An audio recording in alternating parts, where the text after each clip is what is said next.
Welcome to the secondary breakout session for Master Scheduling to Elevate Educator Collaboration and Inclusive Opportunities for Students with Disabilities. My name is Juliet Nyanwu, and I am a Program Support Specialist with the Supporting Inclusive Practices Project. And I will let my colleague Sarah introduce herself. If we can move on to the next slide, please.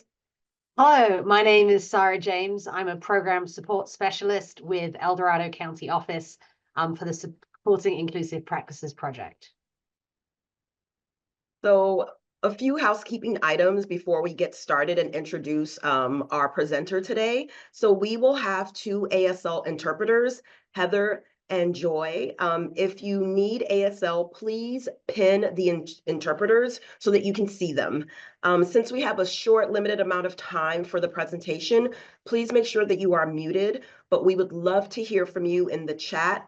If you have any questions, we will have a portion set aside towards the latter part of our time together for a Q&A. So please drop your questions in the chat and we will address them during the Q&A. Sarah and I will be here to provide some additional support if you need anything in the chat. But you're in for a real treat. We have an educational leader from Kern High School District sharing her process for inclusive master scheduling. I will hand it off to her to introduce herself. I'm Megan Mawson. I'm an assistant principal of instruction at East Bakersfield High School in the Kern High School District. I think something that's important to note about the district that I'm an administrator in is we are the largest high school district within the state of California because we are not a unified district. And so we have about 20 high schools in our district. It presents some challenges because we are not unified, K through 12, just with working with our feeder schools and things like that. But we are unique in that we are only a high school district. This is year 18 for me in education. I've been an assistant principal for 4 years. What's unique about me as an assistant principal was I had the opportunity to teach during distance learning. So it's interesting presenting to you guys in this format. It's been a while. But also I have a lot of background in just curriculum development, providing professional development for the district, primarily in just literacy instruction. But, we know that great literacy instruction is also really good for our special ed students. And I draw on my strong background in instruction when I'm doing things like creating the master's schedule, and that's what we're going to be talking about today. So I'm going to share my screen. You guys should have access to today's presentation. Does everybody have access to it? So if not, I can pop it in the chat for you guys. We'll drop it in the chat. We'll drop all the links perfect. in the chat for everyone. Perfect. Thank you so much. So I gave you guys a little bit of background on the district that I teach in, but I wanted to provide you guys with a timeline for co-teaching in our district. This has been a multi-year process. It didn't necessarily start in 2021. Our district experimented with co-teaching for several years.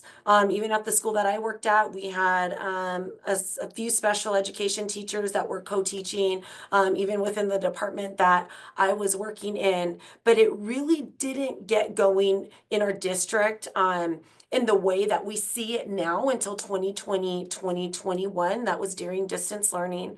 I think what we realized is that our special education students were going to be in our classes online and that we needed to do something immediately to ensure that they had support.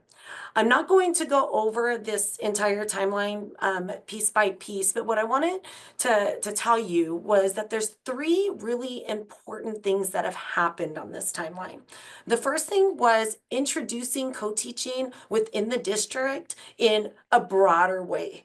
Every school was expected to implement co-teaching.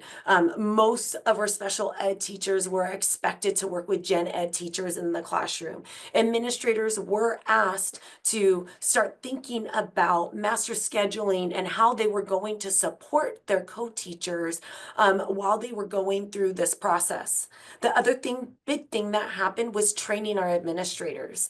You know, it's easy to say that we're going to implement co-teaching. It's easy to send our teachers to professional development, but a big piece of the success for co-teaching is master scheduling, is that administrative support. I would say it's that in other areas in, you know, outside of special ed, but I know also, but it's definitely something that matters when you're thinking about co-teaching.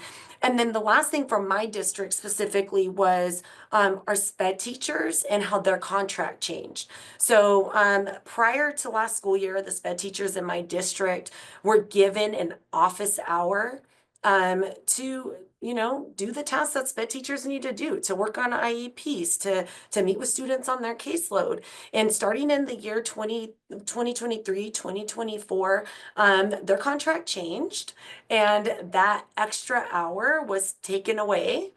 And it was a year, I called it this on the timeline, a year of adjustment for all of us, because then we had to figure out how our SPED teachers were still going to meet the needs of the students on their caseloads, meet the legal needs of the students on their caseloads while co-teaching, while doing all of their other teacher tasks.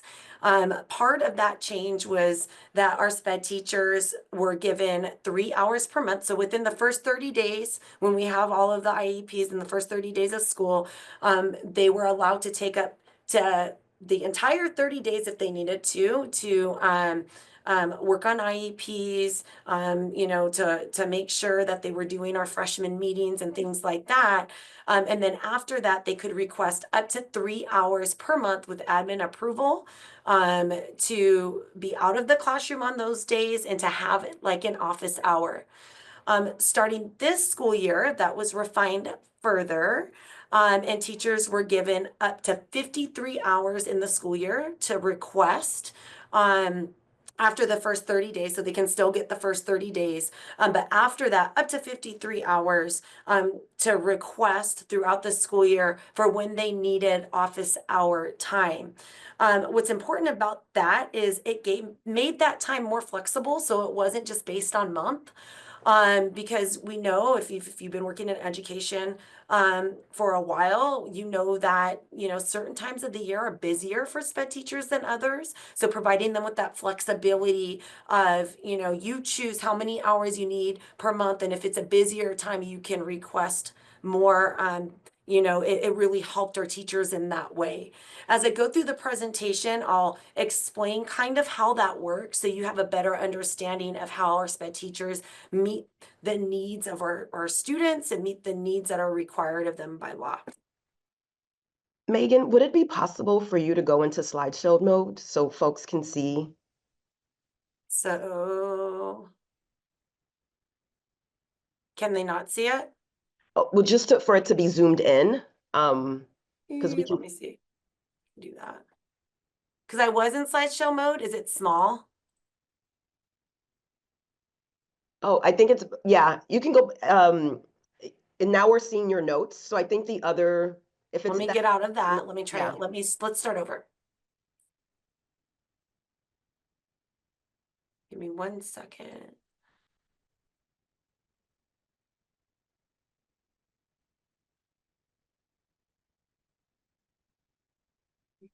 Presentation.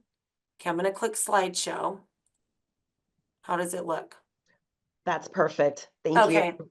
Yeah, I don't know why it was doing that because I was on the same one, but hopefully it looks better to you guys. It does. Thank you so Okay. much. And so I have a bit.ly here. I'll give you guys a few seconds to grab it so you guys can pull this resource open if you guys want to on your computers. I created this resource for you, and it's just resources that I'm going over today in the session.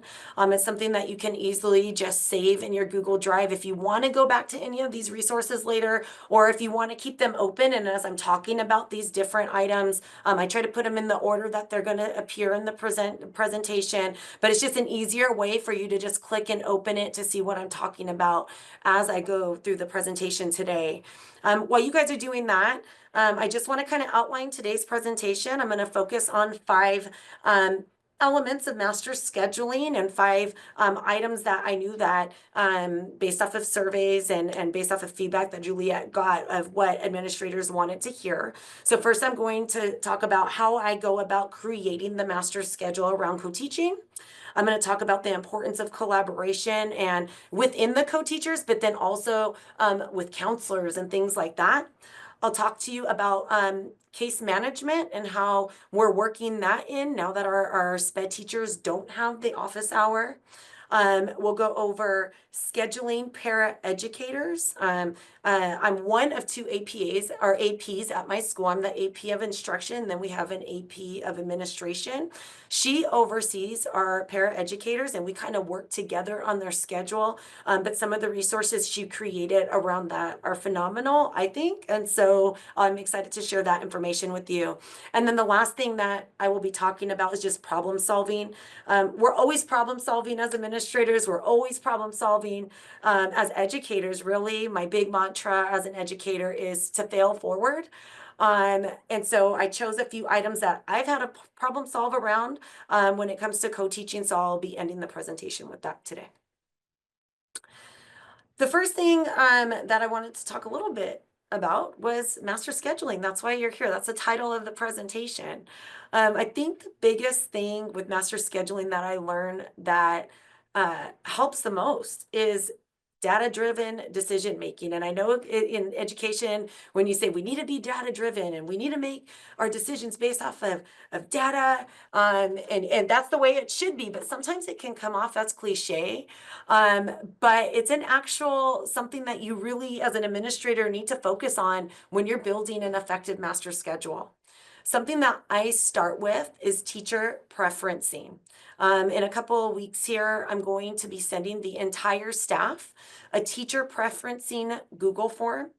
This is where I ask them, you know, what they want to possibly teach next year. Most teachers will select you know, what they're currently teaching, but then if there's something else that they're thinking about that they want to you know, take on or try as an educator, that's their opportunity to let me know. Something that I make sure that I include now that we have co-teaching is a question about co-teaching. Are they interested? For Gen Ed and SPED teachers, are you interested in co-teaching? If you are, you know, what is there a teacher on campus that you would like to work with? I figured out, you know, asking that question, you know, a few years ago, would really help with building the master schedule, because if I'm already kind of working with the teacher that I'm comfortable with in a subject that I'm comfortable with, whether it's as a push-in teacher, or it's a teacher that I collaborate with a lot around students that I have in their class, and we agree that we get along and this is something that we want to do together, then it makes it easier to pair teachers. You know, something that I always think about when we're pairing teams. So teachers that are working together, administrators that are working together, is personality matters. If their personalities don't quite fit, then the co-teaching and the collaboration, the challenges they're going to face are going to be a little bit more difficult to overcome. And so by getting, you know, a sense of who is interested in co-teaching, who's interested in teaching together, really helps in the beginning of my process. The other thing that I noticed was, oh, I just lost my train of thought because I read the chat. And so I'll skip that. I'll come back to it. Sorry. I had the chat open. I know you guys are monitoring it, but I'll try not to look at it. The other thing that I do after I decide, okay, who might be interested, is I start to tailor co-teaching schedules to support special education student needs. Something that I started doing was I asked our program specialist, so he's kind of the head of our SPED department, is to pull student data. And the data that I asked them to pull is for SPED students, and I want to see what classes they're struggling in most. I want to see how many special ed students are at each grade level, because it varies from year to year. And so I might have a large special ed population freshman year this year, but that might change for us next year. So it really gives me a sense of, okay, this is where I need to prioritize and place co-teacher pairings. I'll open this document that I have, this Google Doc, and it's an image of my co-teacher pairing. So I like to do my master schedule in a Google Sheet. And what I do when I'm building it is I get my core teachers and my sped teacher matches, and I place them together. So you can see in the very first two, I have Alondra Santiago and Rito Morales. It's my first co-teacher pairing. They co-teach math together. And so what I do for all of my co-teacher pairs, after I determine who's co-teaching, after I have those conversations with the teachers, are you interested? Hey, what do you think about teaching with this person? Or this person requested to teach with you. Are you okay with that? And I start pairing them together. I put them on a spreadsheet together. And the reason why I do that is because it helps me to keep track of if they have a same prep, if they have a different prep. It helps me keep track of where my SPED teachers are. And I'll explain that in just a moment. But what I wanted to point out is that you're going to see that some of our SPED teachers or our co-teacher pairings have different preps. The reason why I want to point that out is because last summer when I was building this, most of them, I think with the exception of one co-teacher pairing, had similar preps or the same prep. But sometimes the needs of the school kind of outweighs that. And so what ended up happening after the school year started, because at my school, we have a large influx of students that will register after the school year starts. And so classes became impacted. And sometimes teachers went on extended day. And so that took them out of their common prep. With that said, by having the spreadsheet and by easily seeing, okay, who has a different prep and who has the same prep, I know who I need to focus on throughout the school year and check in on more. I know who to ask. Do you guys need more additional time, paid time or buyout time to collaborate as a pairing? Because we know collaboration in this model is vital and it's important. It is hard to teach or co-teach a class if we haven't co-planned together, if we haven't talked about the challenges of students together. And so I like to have a spreadsheet with everybody on there so I can see where they're at, prioritize who I need to focus on more. The other thing that you're going to notice on here is, and we can focus on this first pairing again, is that Alondra has a math support class. If you go down and you look at Kyle Atchley in the next pairing, he has a few push-in classes and a transition class. When I was new to building a master schedule around co-teaching, I thought they can co-teach all day. It's wonderful. That's what we want. We want all of our SPED teachers co-teaching. The challenge with not giving them a support class and not giving them at least a push-in class is when they have IEPs, they don't have a class that they can be flexible with and easily pulled out in.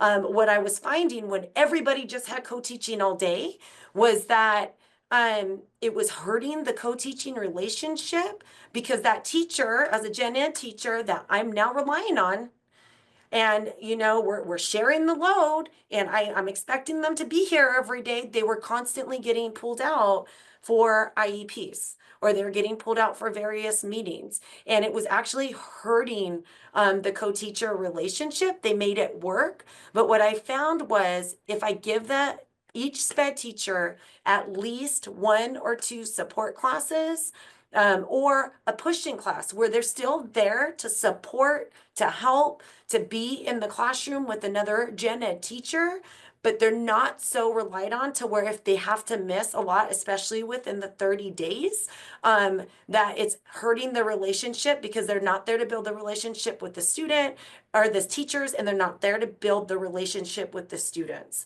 So that's something that I learned that I would really recommend administrators do, just because it has helped make the pairings a lot stronger this year when I made that decision to do that for our teachers. Are there any questions? I feel weird that I can't ask questions, so I'll just keep going.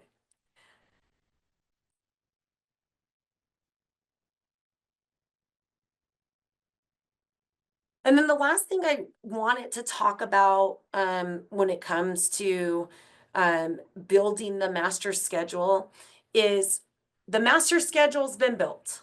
The pairings have been made. The students have been loaded into the classes on whatever system you use. And then the next thing to do, and this is super, super important, is to pull a report to check the percentage of special ed students in each of the classes.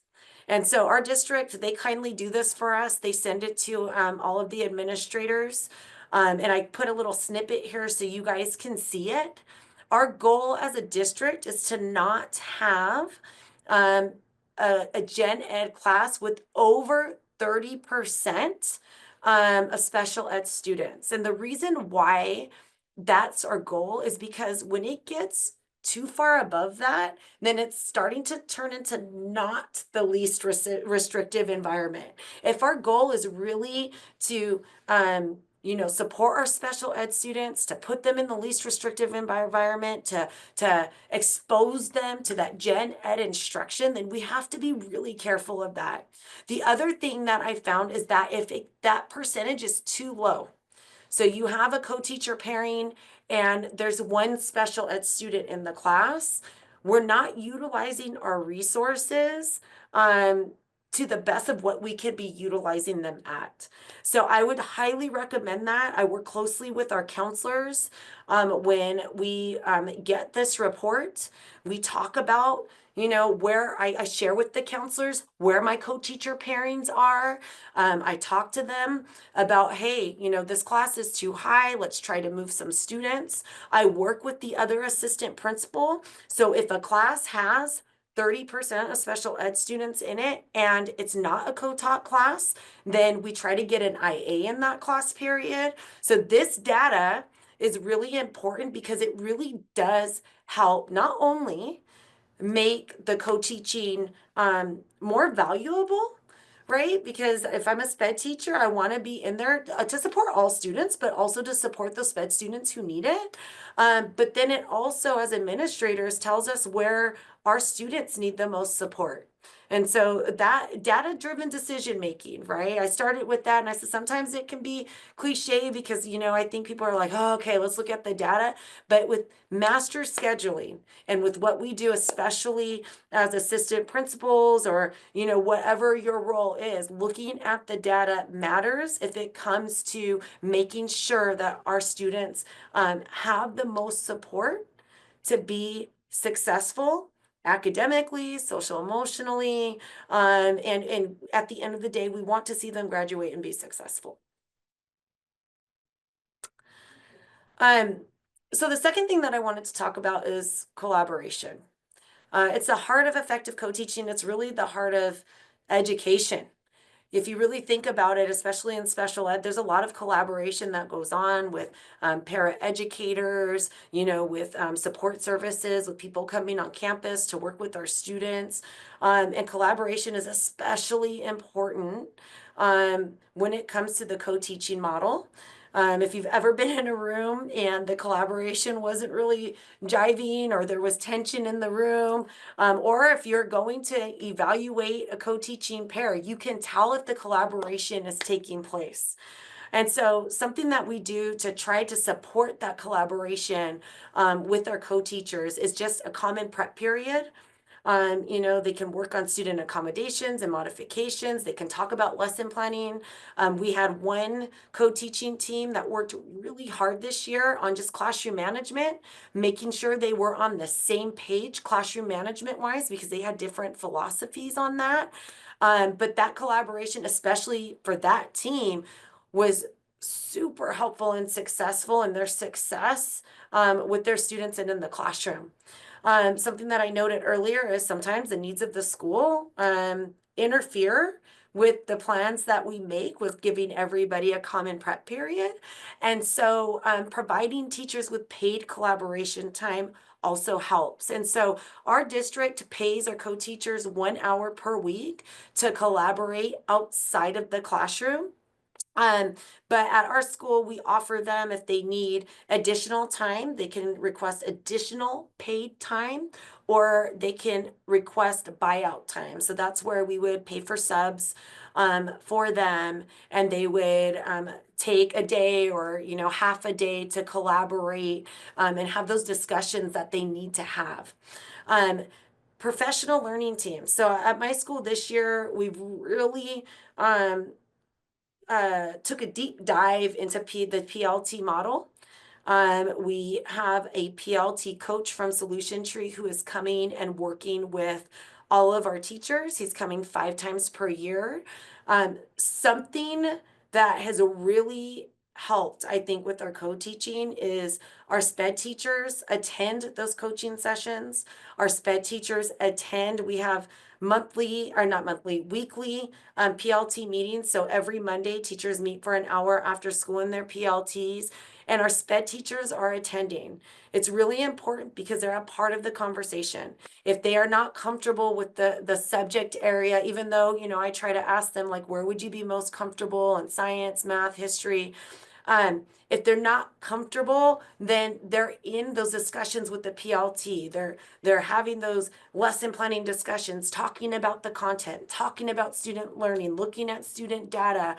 During the coaching sessions right now, they're unwrapping standards. So if I'm a SPED teacher and I'm a part of that conversation, now I'm starting to understand even the standards that are being taught in the content area that I'm providing support in and that I'm co-teaching in. So professional learning teams, super important. I know some schools struggle with getting SPED teachers. We did too, with going to the PLT, the Gen Ed PLT meetings.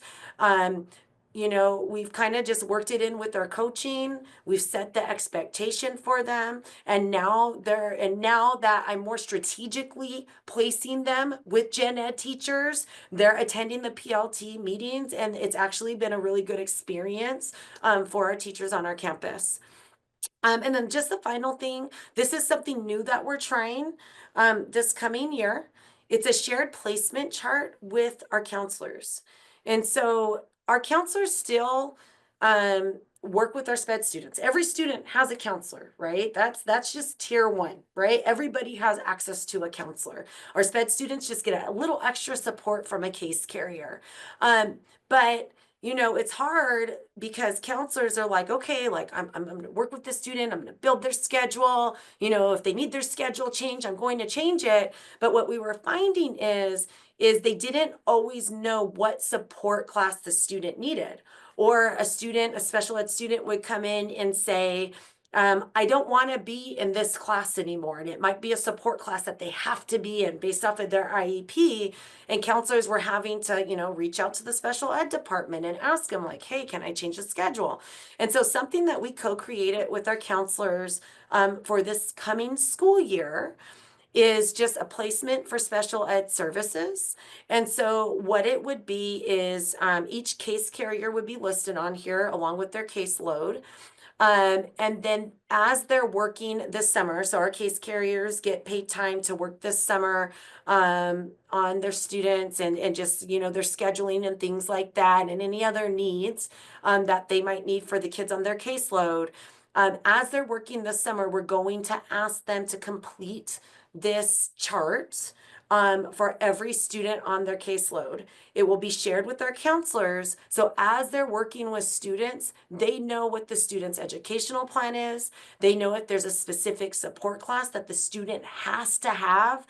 They know that, is the student on A through G track? Do I need to make sure if this student comes in and says they want to drop out of Spanish because it's not jiving with them? I want to know, like, I got to keep them A through G, and I'm going to reach out to the case carrier and we're going to work on getting the student support.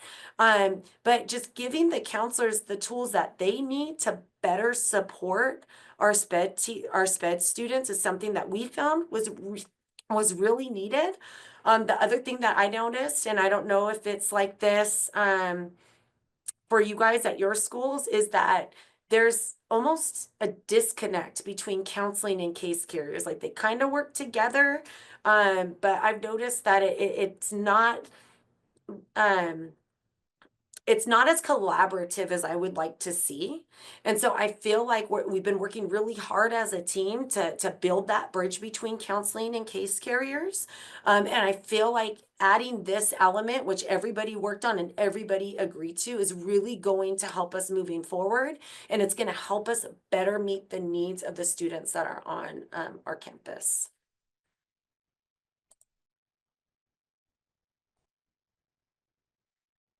And so the next thing is, how do our special ed teachers get it all done? If they don't, they're co-teaching, they have their support classes, they have all of these other needs that need to be met with their job. How are they doing it?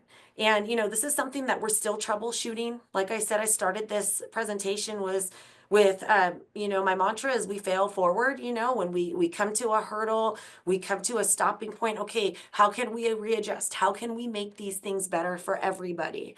And so something that they do in order to case manage still is, obviously, they utilize their prep period. And so that's their time to work on IEPs, update service logs, things like that. We all know that, special ed teachers are extremely busy with the things that they are required to do outside of the classroom. And so giving them the opportunity to request those additional hours is vital. I have a snippet here, and I think you guys have access to it. Hopefully it opens for you guys, of our SPED office hour request form. I set it so that way both me and our principal get an email when one of our special ed teachers requests additional hours in order to work on IEPs, triennials, annuals, things like that, to case manage if they need to. And basically, they just let us know what they're working on. They let us know what days they'll be out of the classroom. And then we either approve it or we don't approve it. Most of the time, our SPED teachers have been amazing about this. Most of the time, they're not asking for more than they need. They ask for what they need and it gets approved. When we approve it, this is important. When we approve the additional hours, we notify their co-teacher at the same time. So their co-teacher knows that it's been approved, and they know that their co-teacher is not going to be in the classroom on those days. So that's really important for the relationship, because I feel like when we first started this process, there really wasn't a way for, or something in place actually for co-teachers to communicate, to say, hey, I'm not going to be in the classroom. Or if there really wasn't the co-teaching relationship really wasn't that strong, the gen ed teacher would say, I don't know, I haven't seen them in weeks, I don't know where they're at. Right? So that's why pairing matters, taking the time to pull that data to make sure, and to talk to teachers to make sure that the pairing between the gen ed and sped teacher is good. But also being transparent, keeping them in the know. If they're not going to be in class, being that extra person as an administrator, when I approve it, I'm just going to let the co-teacher know as well. That also helps the strength of the team, because then they know, okay, they're not just telling me, they were working on something. They're actually working on something. So they're not in class for a reason. The other thing is our team members are encouraged to email our special ed coordinator for suggestions or assistance when they need it.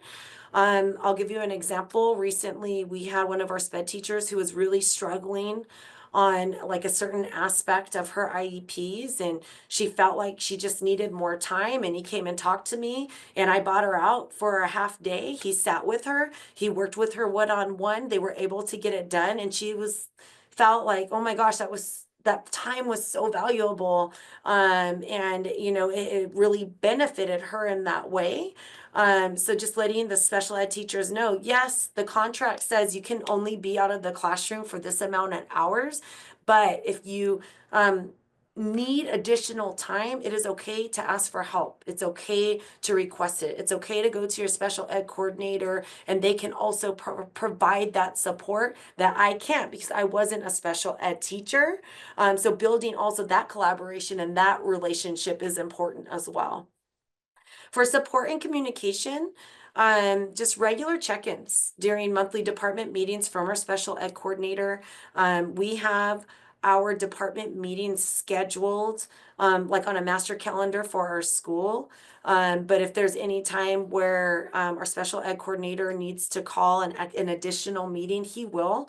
But it's nice because it's a way for him to consistently check in with the department to see where they're struggling, what professional development they would like. We do buyout days for our special ed department where they work around an agenda item where we can bring district support in to walk them through anything that they might need walk through, answer their questions. I would say for our special ed department, since losing their office hour and since going into classrooms as a co-teacher, the buyout time that we've given them as a department has been some of the most valuable PD for them. We get amazing feedback from the teachers after they have that buyout. It's usually for a day. They have a really tight agenda. It's based on their needs, but it really, really helps.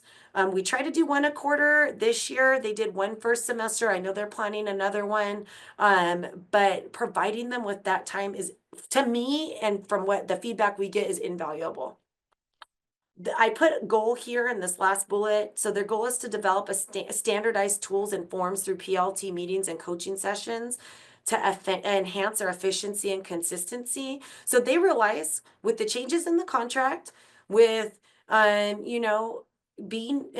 to be not having, because that makes it sound like they don't want to, because I believe our co-teachers actually enjoy co-teaching, but now that we're co-teaching, what are some things as a department that we can work on to enhance our efficiency, to be more consistent, to be that consistent support for our students and making sure we're staying on top of their needs? And so that's something that they're working on, something that they requested, because at first with our PLT coaching, we had the SPED teachers meeting just with the core department. So if I was co-teaching in English, I was with English, math, but they asked, can we have a half day as special ed teachers, as a special ed team, to also meet with the coach to work on some things around efficiency and consistency. And so they've been meeting with our coach as well. Theirs is only a half day, not a full day. But again, anytime we've gotten them all together, it's been invaluable. Like, we get the best feedback from it. They continue to ask for it.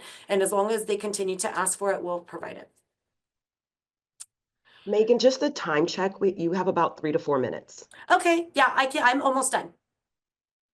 So for strategic scheduling of paraeducators, for our instructional aides, and I can kind of go through this quickly because the approach is similar to the way I build the master schedule.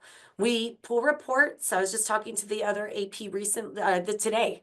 She's like, we got to pull that report again. We got to check the percentages of special ed students in classes again. I want to see where they're at this point in the year. And so I know where to place my IAs. And so we're going to be working on that. The biggest thing that I want to point out for scheduling paraeducators is we're constantly changing the schedule from them. We're constantly checking in to make sure that they are in the classes where they're going that need the most support. We focus on classes with the highest percentages of special ed students. We really focus on the core classes. Because we feel like if a student is getting that support in English and they're understanding the English, it's going to help them in their other classes that they're taking and math and so on. And we also know that they need to pass those classes to graduate. We collaborate with teachers. So we ask them, do you need an aid? Because some teachers, if we're short on instructional aids, say, no, I got it, this class is good. I would prefer not to have an instructional aid. Then we can place an instructional aid with another classroom or with another teacher who needs it or has requested it. We cross-reference with our EL aid schedules to make sure we're not overcrowding classrooms. And then we distribute aids based on identified teacher needs and input. The biggest thing that we did, and we make sure we do, is notify teachers that aids are coming, because then when an adult just shows up, they don't know how to best utilize them. The other thing that we do is we gather feedback from the teachers that our aides are working with. That really, really helps, because it allows us to have one-on-one meetings with our aides to say, hey, this is going on, let me give you feedback on how to perfect or how to improve. Meeting with our IAs, because sometimes teachers don't use them the way they're supposed to be used. We really try to hit home that the IAs are there for the students, not the adults. So meeting with the IAs to go over just a basic, simple list of instructional duties, super important. We also have a whole staff presentation that we've gone over with our staff to talk about the difference between push-in and co-teaching, to talk about how to best utilize IAs when they have them in the classroom. So that way, IAs are not being used for grading or running errands, because they're not there for the adults, they're there for the teachers.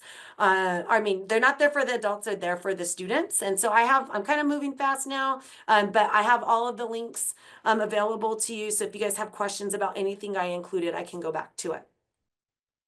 And then finally, this is my last slide, challenges and solutions. So what happens when a co-teaching partnership is not effective? That's happened this year. Even with all of the data-driven decisions that I made, I had one teaching pair that just didn't work out. They both wanted to work together initially. It was great initially, and then it just took a turn. You have to address those issues immediately and make changes if necessary. I ended up making a change in that instance. But the reason why I wanted to point this out, and this is why communication with your co-teaching partnerships is super important, is because if you don't address it immediately and they get a bad taste for co-teaching, it makes that whole experience, if for future co-teaching pairings, not as good. They might be reluctant to do it. They might not want to co-teach. They might not believe in it. It creates more issues as an administrator, because now you're constantly having to address issues within that partnership. But addressing those issues and making changes if needed, super important. And ensuring both teachers have access to student information. So our system for student information is called Synergy. And I have the ability of adding our co-teacher in their co-taught classes as another teacher, so they can help with grading, they can help with attendance and things like that. That's also super important, because I don't feel like I have ownership or an accountability of a classroom like the gen ed teacher does if I am not a part of everything that is included in ensuring that the students' needs are met, ensuring that we're tracking grades and attendance and things like that. And then to better support co-teachers, every time I see a co-teacher, I ask them how it's going, whether it's in the hallway, whether they stop to ask me a question in my office about something else. I always ask how it's going. The other thing that I do is I send surveys out. How are things going? It's anonymous. Please give me honest feedback. That way I know I can guide professional development for them. I can address issues that they're experiencing. They're giving me honest feedback where in an after school meeting with all of them together, they might not want to be open and honest because they don't want to hurt their co-teachers' feelings. And so the surveys are super important. Them being anonymous is super important. It builds trust and it allows you to address things that you might not otherwise know about. And then finally, my goal, we offer, our district offers. I have the constant check-ins with our co-teachers, but my goal next year is I'm really going to dig deep into offering ongoing professional development on the school site. I feel like that's vital because it's tailored to our teachers' needs. Whereas if I'm going to something that's more general at the district, some of it might be applicable. But if I offer it on the school site based off of what they're telling me, it's a 1-hour workshop after school. We can really focus and drill down and then provide buyout time if they want to work on something that they need to work on, or if they want to have more time planning after the PD that we provide. So I kind of went through quickly. Hopefully you guys have questions for me. Let me get out of my presentation. Oh my goodness. Sorry. No worries. Thank you so much, Okay. Megan. That was such a great presentation and a ton of resources. I wish I had some of this when I was an administrator working on my master schedule. But we wanted to highlight for you all an additional resource that you learned about at the main session around master scheduling for secondary inclusive practices. So you have a link to the one-pager, but also the guided toolkit. My colleague Sarah will drop the links in the chat for you so you have access to these two resources in addition to all the resources that Megan shared with you. And so I will kick it over. Oh, can you go to the next slide? We also wanted to highlight the Padlet. And so all of our session materials will be available on the Padlet. And so feel free to, get access through the QR code in front of you or the tiny URL. I believe we got one question in the chat. And so we will launch into our Q&A session and I'll drop the rest of the links in the chat. And so Sarah, I'll hand it over to you. Thank you there, Juliet. I was having a moment getting the right links up. While I give you time to reflect and add any questions to the chat, we want to take a moment to really extend our thanks. Firstly, to Megan from Kern Valley High School, thank you so much for sharing your time and experience with us today. As promised, the presentation was packed full of useful insights and resources. We appreciate you taking the time from your busy schedules to create this learning experience for us all. We'd also like to extend our thanks to our talented ASL team for their collaboration and interpretation. Joy and Heather, thank you so very much. And then finally, we'd like to thank all of you for your attendance and participation.